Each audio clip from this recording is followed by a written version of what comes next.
Hello, everybody, and welcome to episode number 62 of the Whitey and Will Sports Show. Today is Tuesday, January 24th, and as promised, this is our second show of the week, and we have got a very special guest, somebody who is doing God's work in the area of high school boys basketball in the state of Illinois. He is the proprietor of nestohoops.com, a guy who he's more plugged in than almost anybody in the state when it comes to boys basketball. Aaron Britton, nice enough to join us. Aaron, first of all, thanks so much for taking a little bit of time out of your day to talk to us.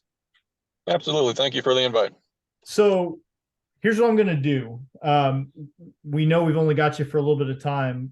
So I'm going to, instead of trying to describe what you do, I want you to just take a minute and kind of tell us what it is that you do with your boys basketball website.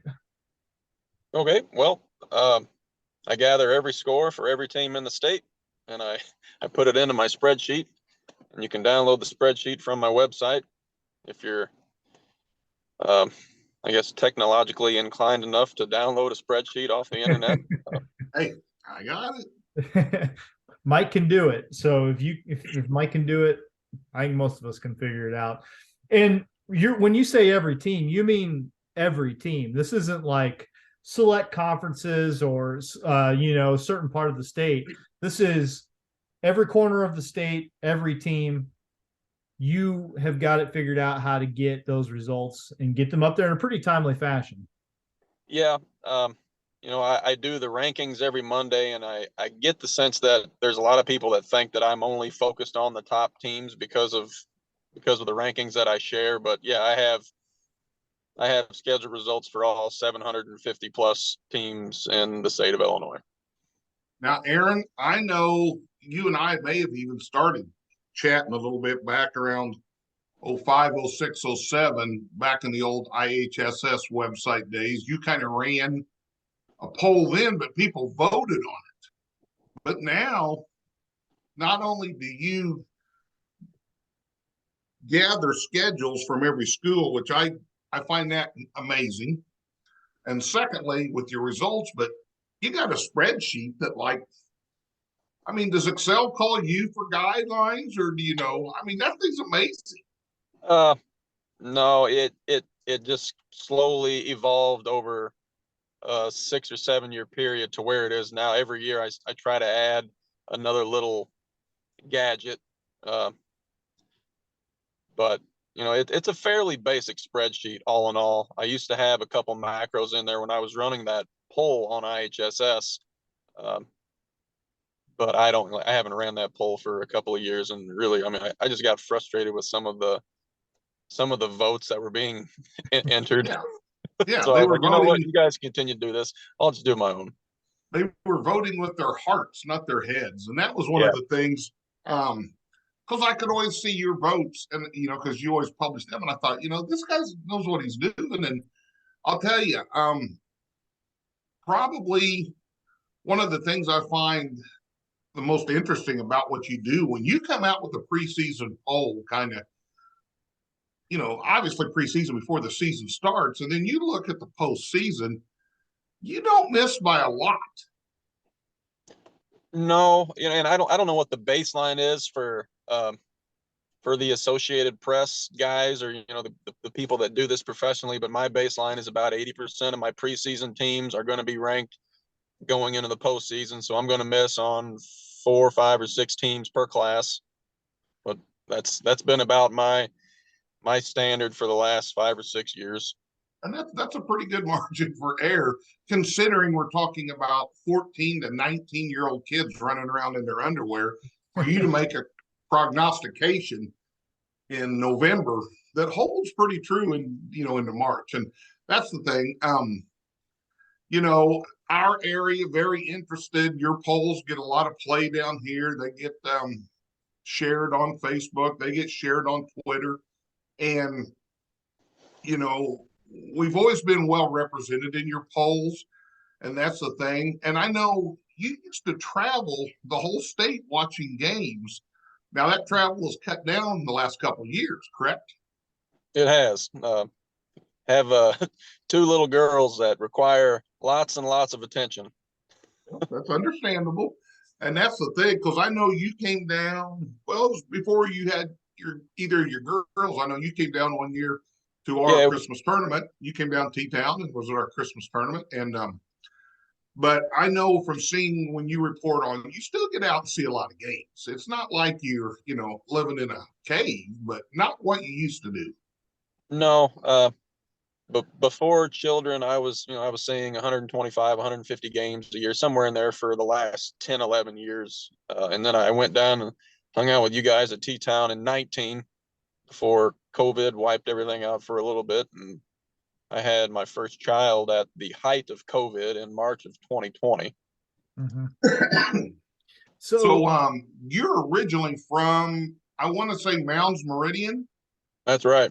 Okay. See, I research, Whitey, research. Hey, you're the guy on this one. Now I want to ask the rankings. Now you've got, I assume, a formula figured out for coming up with those. Is that what it is? You just take information, plug it in, and that's how you get the rankings. There's no, at this point, is there any sort of opinion in it at all, or is it just based on information? Yeah, it's still my opinion, but based on the information that I'm gathering. Gotcha. I have that formulated value of the strength of schedule and the NPI. Uh-huh. And I don't base anything solely off of those. That's a baseline, or it's kind of a guideline that I use, and I came up with that a couple of years ago. I mean, it's basically the RPI that the college basketball used to use way back in the day, and Uh-huh. I just tweak the formula a little bit. I value strength of schedule a lot more than maybe any one formula would ever do it. But And I think, go ahead. Go ahead, Mike. Well, and I think that's very important because, especially in the state of Illinois high school basketball, you see a team, and I'm going to use the great northwestern corner of Illinois sometimes, that would make it down to Champaign back in the day with a 24-0 record and just get buried for 3 games in Champaign. Yeah. Or a couple of games. So I think that's important, that you look at a team's schedule. And for example, you had some Chicago teams a few years ago in 2A, really, really good, who were barely above 500 because of who they were playing. And you take that into consideration.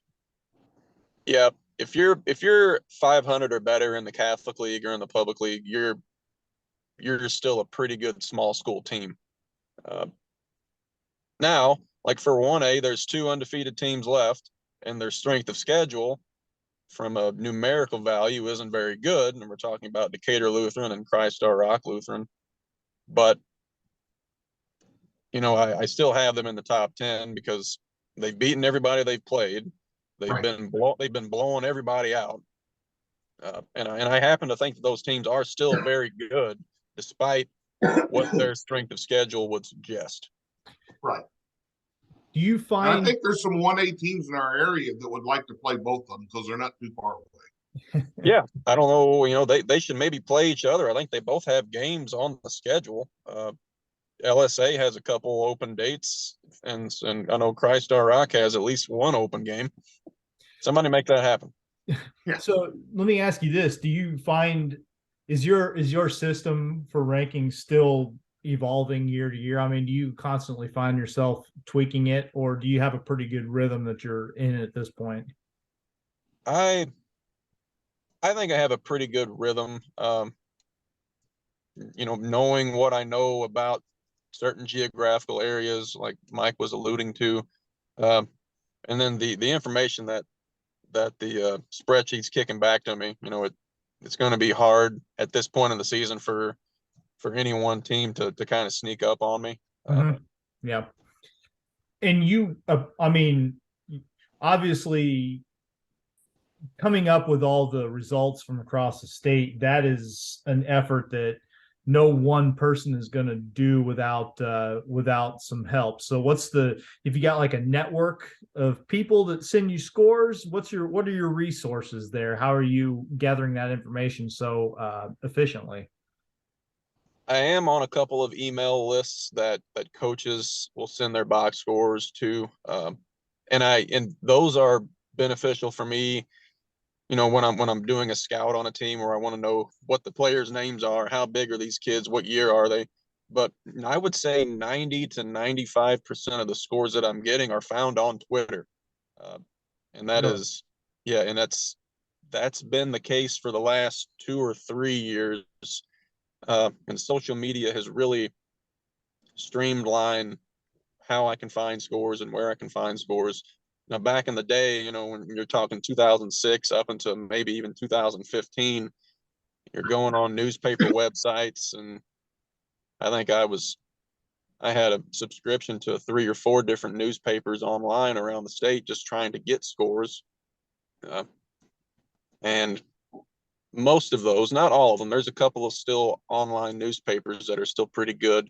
The Danville paper's still pretty good online, but I've had to cancel my subscription on most of those. Yeah, it's certainly a changing landscape out there, just in terms of what information they are. I think they have the means to gather, and then what they're putting out there for people to find. NFHS Network, is that a subscription that you go for during the basketball season too? Is that helpful to you to see the teams when you can't get to the games? That that is more helpful to me in the summer when I'm putting together preseason rankings, where I can go back and watch an archived game and see what a team looks like.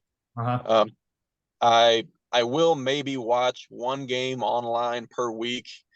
Um, I've watched 2 games, I think, this entire season on NFHS. Most of the games I'm watching are on YouTube. There's a Okay. couple of schools that even stream their games live on Facebook. Mm-hmm. Yep.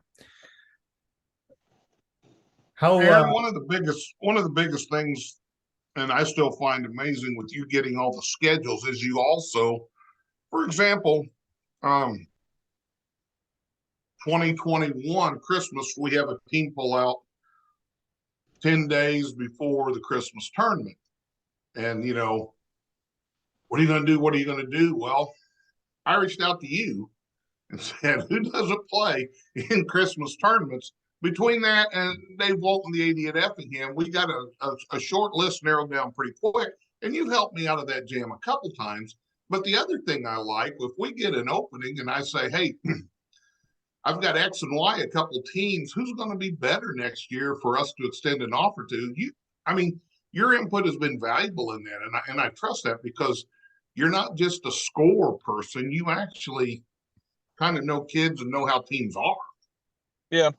And again, that's just the grunt work of being in it year after year after year. But and why I do enjoy doing that is because I see teams that would fit in tournaments and make the tournament better, make the team better, and it would make, you know, their body of work throughout the season better. You would just learn a lot more things about that team.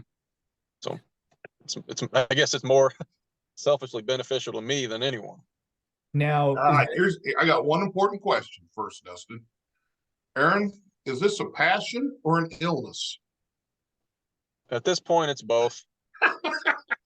I mean, there's a physiological disruption if I don't have all the scores from the previous night entered by 8 a.m. the next day. But is it? I mean, are you doing this? I'm on your website right now, and I see that I see the PayPal link there. Is there any money in it, or is this mostly just, you know, I do this because I have a deep passion for it, or is it both? I mean, it's got to be at least the passion, but have you found that people are showing their appreciation that way? there are a select few that have habitually shown their appreciation, you know, dropping $20 here or there every season. I've had a couple of guys donate a couple $100.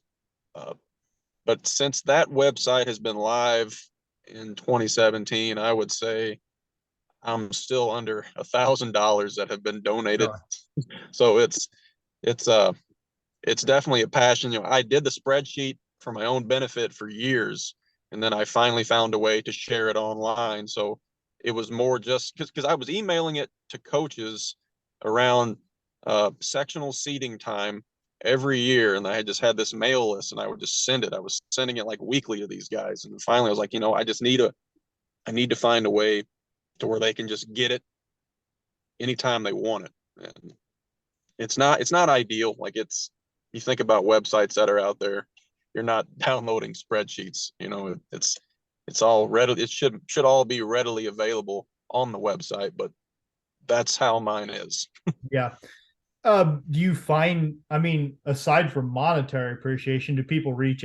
I assume you hear from a lot of people. I assume Mike's not the only person that contacts you wanting some guidance on stuff like that. It has to be a pretty good feeling just to be known across the state as a guy who knows things, right? That is a good resource. Yeah. Mostly, as the following increases, I look at it as a way to find more scores even more readily available. Gotcha. Because you have coaches that'll tag you online, and I retweet anything that I'm tagged in. But if it's on Twitter, I can find it. That's where I'm looking first. But the other thing is, the SHG MacArthur game a couple weeks ago, it was sold out, and if I hadn't have known the people that I needed to know, I would not have gotten into that game. And I drove 3 hours to get there. Yeah. And they turned hundreds of people away. So to me, that's the one true benefit to what I'm doing is I could more than likely get into any game that I wanted to get into. Nesto Hoops, by the way, that's your handle on Twitter, so people should definitely go at Nesto Hoops, find you there. And we'll mention that again right before we finish up. Mike, what else you got? I know we probably only got a few more minutes left here. Yeah, and one of the biggest things with Aaron, like I said, I follow, like I said, I follow him on Twitter. I'll send him scores sometimes. If I'm in a game and it's kind of an impressive game, I'll send him a score. He knows when teams have really good wins. He knows when teams have bad losses. And that's one of the things. We were talking today. I had a guy on our tournament committee said, "Man, we didn't move up after T-Town didn't move up after beating Prairie Central." And I said, "Well, they got a bad loss on there." And it's funny because I think it was Seth Davis just was in his usual diatribe back and forth with people all the time when he comes out with his poll. He had an Arizona fan citing all these wins in this quad and wins over these top teams. And his simple reply was, "Have you looked at their bad losses?" And that's the thing, I think, if you're going to be an elite team, I mean, elite, top 5 in your class, when you're losing to teams you shouldn't lose to, that hurts you. And you take that into consideration. Yeah, it is a slippery slope at the top. You could, I had T-Town. I think they were in the top 5 or 6 for a few weeks, and then they lost to SJO, which is not a bad loss. They lost at Madison, which at Madison is an extremely tough place to play. But if you're going to be a top 5 2A team, and Madison was without one of their best players, that's a game you're going to have to win. And then they turn around and just shellac Danville and Prairie Central. And I'm sure that people in the Effingham area will look and say, "Well, that Prairie Central team wasn't any good." Well, they're missing 2 starters. And right. At this point, I don't look at the spread of that game as much as I just look at T-Town beat them straight up, Prairie Central lost. You just got to move on. At this point of the season, it's body of work. The body of works for all of the teams are going to speak for themselves. And we've got the big, National Trail Conference week this week. I know in our area that's really big. Their tournament's quite a tournament, and I know Altamont, North Clay, St. Anthony. I think Windsor Stew Straws was even in your top 25 at one point. So there's 4 teams from a 1A conference getting noticed in your poll and also in the AP. That's a pretty salty conference. It is, and I don't know. I mean, it was good last year too, and I Right. don't know. I don't remember it being like this good. Like Dietrich had some good teams. St. Anthony's always been like the scourge of that conference since T-Town's left. But it has really elevated, and I don't know if this is just a good crop of kids across all those schools or if this is going to stay that way going forward. But it is one of the best 1A conferences in the entire state. Well, and I know St. Anthony, North Clay, Altamont all have pretty good kids at in that freshman class, sophomore class. But it's kind of unique. And the main thing I really like about it, and I've seen you post this before, their record in non-conference games pretty good. Yeah, I think if you were to look across all classes, their non-conference schedule collectively is the best in the state. Like their winning percentage out of conference is like 65, 66%. And St. Anthony, and they all, I know speaking for St. Anthony, North Clay, and Altamont, I'm not trying to harp on those 3, but I also know their 3 non-conference schedules, they play some pretty tough teams. So it's not like, they're just playing a lot of people that aren't any good. I mean, that's what's even more impressive about that out-of-conference schedule. Yep. They all have, let's see, they all have top 10, 15 strength of schedules in 1A. So I'm going to ask one more. With positive attention, I assume you also get people giving you a hard time from time to time. Have you found that everybody's got their opinions and everybody thinks they're right? And do you ever get inundated with that stuff? Sure. I think anybody that's on any sort of social media talking about any topic is going to have some negative feedback. And, it's my opinion. I'm not really stating that I'm any sort of authority on rankings. It's just my view on it. But most of the time it's, somebody feels disrespected, some parent, some coach, whoever. But that just comes with it. I usually can take it pretty well. So do you get less hate mail than Michael O'Brien for his top 25 in Chicago? I would say I get less hate mail than Mike, just because Mike has a lot larger following than I do, and I know there are some knuckleheads up there in Chicago that are on him every day, and it's it's same thing that you were talking about with, well, we're looking at wins and wins and wins, and it's like nobody wants to ever talk about the games that they lost. I kind of joked this morning, next year I think I'm only going to count wins so everybody can be undefeated. With all classes, best team in the state. I still think it's Simeon. Kenwood beat them a couple of weeks ago now, and that was at Simeon. That was a big time win for Kenwood, and they were at the top of the mountain, and they have not won a game since. So they lost 3 in a row. Yeah, as I said before, it's slippery at the top. They lost a conference game to Hyde Park. Hyde Park is a good team, but Kenwood should have won that game. They had the out of state game against Camden, New Jersey, and they weren't going to win that game. No, that Wagner kid, best player in the country. Now, when you're doing your rankings, Aaron, is there one class that's harder than the others to rank?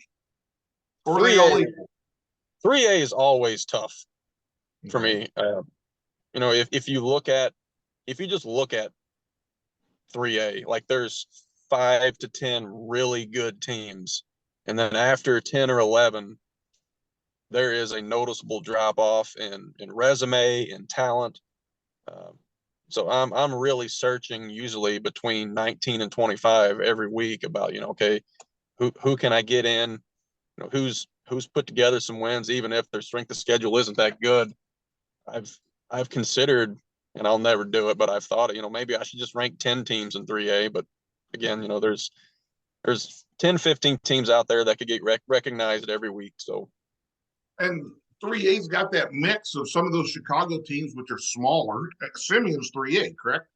they are 3A, and they Yeah. were only 3A because of the COVID season. They changed, IHSA started with that 2-year enrollment classification.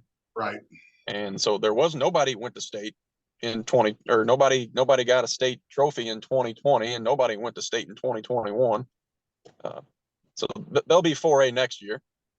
Okay. But they were really lucky. I'm surprised they didn't play up to 4A. I mean, they have no Well, and business that's one of being the things 3A.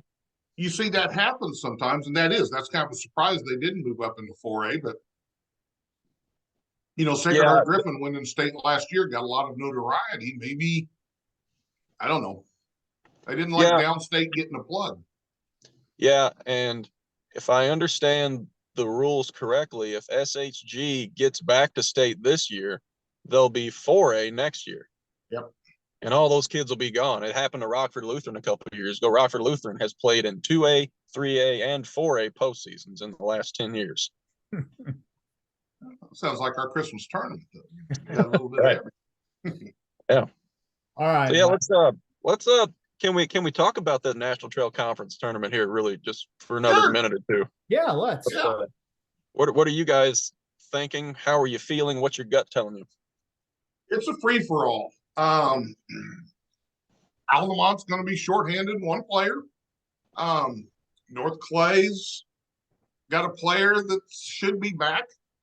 And it's, you talk about the big three with St. Anthony, you can't count the other people out. However, I think you got to lean your credence toward those first three teams. I really do. Yep.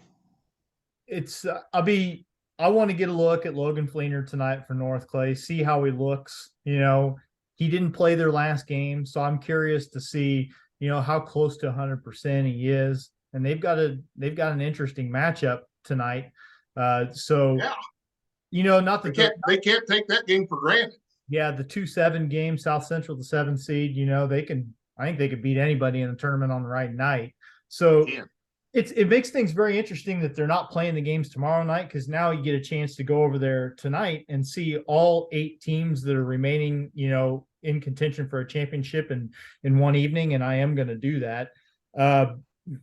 Yeah, I think Mike's right. I'll be interested to see. Altamont's playing Neoga. They should win regardless, but it'd be interesting to see how they play without their top player. Will they still look good? And that'll give me a little more clarity as to who I think could win it. And But Altamont probably they've got the most depth of any team in the tournament. Yes. Yeah. It's, for me, you just can't ever count St. Anthony out, though, just because I think that they've got the same thing going for them that T-Town used to, which is that everybody plays a little differently against St. Anthony. I think they go into that game feeling like, they have less of a chance just because of who they're playing against, regardless of what the talent on the floor looks like. That's something I can agree with. It's like they see the front of that jersey, and it's like things change. That you're playing a team that you think is better than they actually might be. Right. And when I was coaching St. Anthony, I was told Kenny Crawford, I said, yeah, people are afraid of you, and then they want to beat our ass because they don't like us.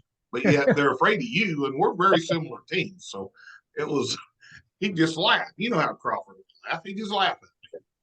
Yeah. Well, and I think St. Anthony's got now the T-Town's gone. I think St. Anthony's got both of those things working for them, right? Like they're the intimidating team, but also, the only private school in there. I think everybody just sort of has a chip on their shoulder against them, and it makes for an interesting dynamic in the crowd and on the floor. And plus, St. Anthony may be without a player. I know Adderudaball didn't play against Windsor, and he came back at Christmas off that shoulder surgery, I believe he had. So, there's little dynamics. The best part about it is those three all very well coached. Yeah. Who's going to play the best chess game this week? And it's a fun week. highlight of the week is the Altamont drum line. That's better than the basketball. Unless you're trying to talk over it on the radio, it gets I pretty. know. It's it gets impossible. It's a little dicey. You'll have to make a trip down, Aaron. I know the snow may prohibit that this year, obviously, but trust me, it is the final night, tremendous atmosphere, especially back in the day when people would be standing 4 deep in the upper tier or up above behind the railing. I mean, Sure. And that place gets really, really loud. Yep. Yeah. But before the days of me having children, tonight would be a night where I would consider making that 4.5-hour trip to watch all 4 of those games and then hightail it back north. But I think the world traveler Al Hartwig is going to be there tonight. Well, I hope he has a place to stay because Al may not be able to get out of here after tonight. It's going to be close. Yeah, he might have to make it to Vandalia or somewhere. I don't know. Well, and I'm going over to watch Mount Zion and T-Town tonight. I want to see that game. I saw Mount Zion earlier this year. Very talented young group of kids. Yep. They really like to shoot the three a lot. So, and you got 6'8", 6'7", 6'8", 6'9", but they're not bashful about shooting the three. So it should be a good ball game at T-Town. Yes. I think they're going to start. I don't know. I wonder if they're going to start that one early because Mount Zion. I'd sure like to get out of Effingham County before 9:30, 10 o'clock. Yeah. Yeah, I'm a little concerned just getting from Altamont to Neoga tonight after that 8:30 game. So hey, Whitey, I got a bedroom. If you need to stop in Effingham, we can put you up. Yeah, we'll see. I don't think my Full wife. charge. We can take care of you. All right. Got anything else for Aaron before we let him go? I know he's. No, I just number one, I appreciate him being on, and keep doing what you're doing because, like I said, I love your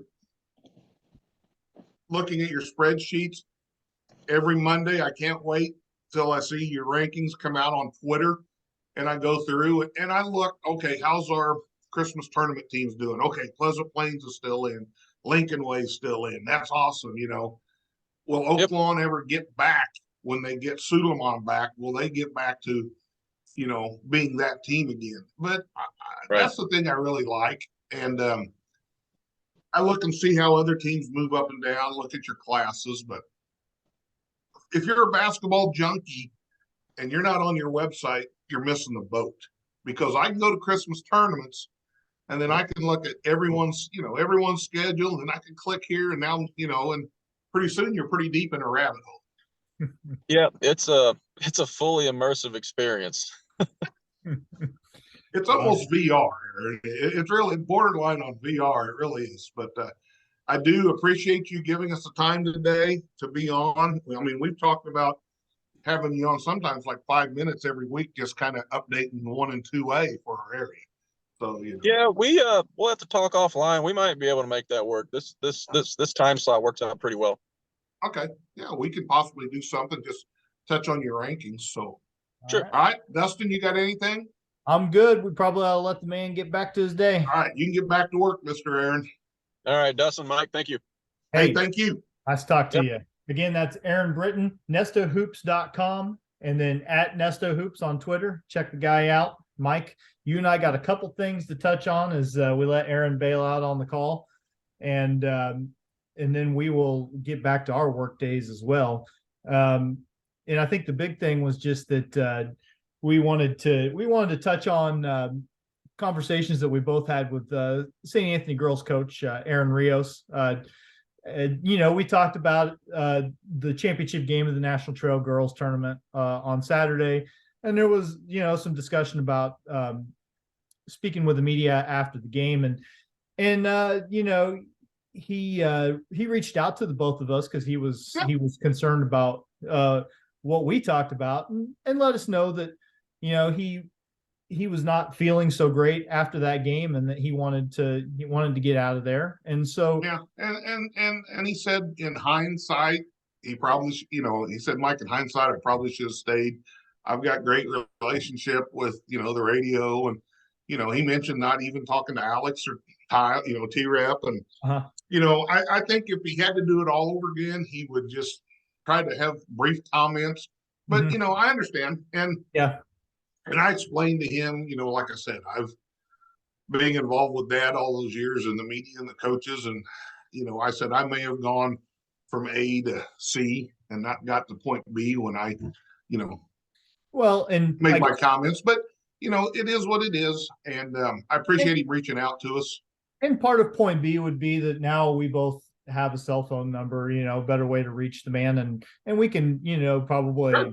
if we have questions about that kind of thing, it would have been better for us to also clarify with him ahead of time. So there's lessons. Somebody lessons asked me learned. if we were going for hot takes, and I said, no, we were. Well, and that's the thing. I mean, I think it's pretty clear. If you pay attention to what we're doing, we're not the clickbait universe. We're not seeking out controversy. This is as close to it as we've ever gotten. So, that was I think, just as a person who's been in media, sometimes professionally, sometimes just for fun, but for a long time now. And then you're obviously connected to it as well, and you're a former coach, so you have opinions about that as well. It's just a thing that both of us felt strongly about. So that was good for us to have those conversations, and it's all good. And like I said, great conversations with Aaron. We had both yesterday.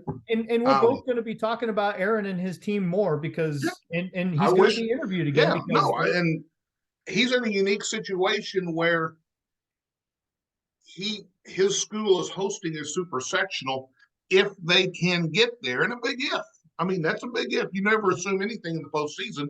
Not with but that what an opportunity that is for them if they can get there. Now, a lot of people between them and that there, and it's a very good sectional that they're looking to get into down at KZ. You have the potential for running into Neoga again. You've got Tuscola that's I think still undefeated and state ranked. They're going to feed into that as well if they can win a regional, which seems like a pretty good bet. So there are certainly roadblocks, but that would be a lot of fun. And I hope that if St. Anthony makes it to that super sectional, I hope that they get really nice crowds too. I want to see. Right. I do too. And I think you will. I think you will. Yeah, that's what I want to see. I want to see people get behind them. Right. Throughout the postseason trail too. They're a good group.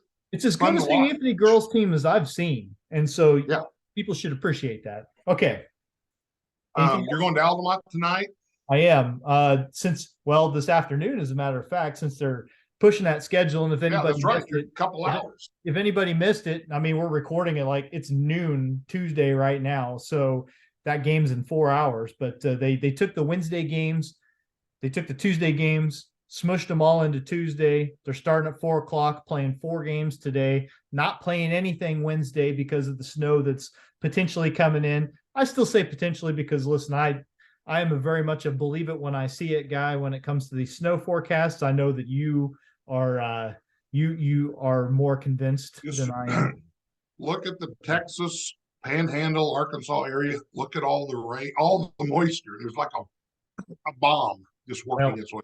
At any rate, they don't want to try and play those games Wednesday, so they're playing them all today. It's a good decision. Schools obviously want to make it happen. Great decision by the conference. It really is. And here's the thing. You're still cutting it close with that 8:30 game because you get an overtime game or two in there, or the band blows a valve on one of their horns, and who knows what can happen. Yeah, but let's just hope for smooth sailing. That's just like St. Anthony or Mount Zion going to T-Town tonight. I halfway thought they may move that game up, maybe do a 5:00 start with the JV. I don't know. Effingham's traveling to Oblong. I've driven that road. I don't like to make that drive in June. So it's a lot of fun out there today. Yeah, there's the rest of the week's going to be interesting because if you do get a bunch of snow, overnight Tuesday and during the day Wednesday, I mean, it's, you're counting on everything being good to go to get back on track on Thursday. Yeah, there's my prediction. Yeah, I don't know. I can't remember the last time we actually got that much. So last year we got like 8 inches last year. Did we? I don't know. So that would be this prediction, but I'm going that number this year. Well, it'll at least make all the time I spent getting my snowblower up and running before the last blizzard that we didn't get worthwhile. One of our neighbors, right now I have my alarm set for 5:30 because I got a neighbor that has to be helping at surgery at the hospital.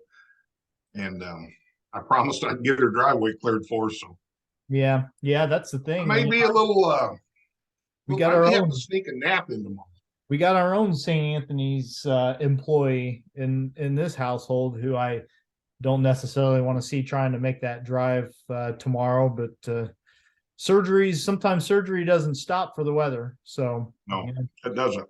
we'll see how that goes. Okay. Hey, great visit with Aaron. Yes, that was perfect. That is, people do not realize until you get it. I've had people, hey, look at this website. All right. And then they're like, holy crap. Yeah, there's a lot there. There's a lot there. There is and the way as it's much broken down. information as you want. And it's well done. Yep, the way it's all broken down. It takes a second to download that spreadsheet because there's so much in it. But once you have it, it's easy to navigate and there's a ton of information there. So nothing against the Associated Press. I put more stock in Aaron's rankings than theirs. I think that's a fair assessment. And again, one last time before we finish up for this show, nestohoops.com. That'll redirect you to the site that Aaron keeps up, but it's a pretty simple site. All it has is a link to the spreadsheet, a link to his PayPal, which I would suggest that you kick a few bucks to, and contact information for him. Other than that, Nesto Hoops is his Twitter handle. You can find him there. And follow him on Twitter because you get those rankings Monday mornings, man. Perfect. All right, Mike, get back to work, man. I know. I've got to hustle. All right. See you, bud. Be listening tonight and the rest of the week, NTC basketball. And again, Friday night, go to KJ Country and catch that T-Town Effingham girls game. You'll have the Premier Broadcasting A team on that one. And I think that's how I'm going to introduce us whenever we get on there. Friday? Are we the A-team Friday? Yeah, we're the A-team Friday. I thought you and I are the A-team. That's what I'm saying. We're the A-team. Okay, yeah, their time is done. New blood coming in. All right, take it easy, Mike. See you, bud.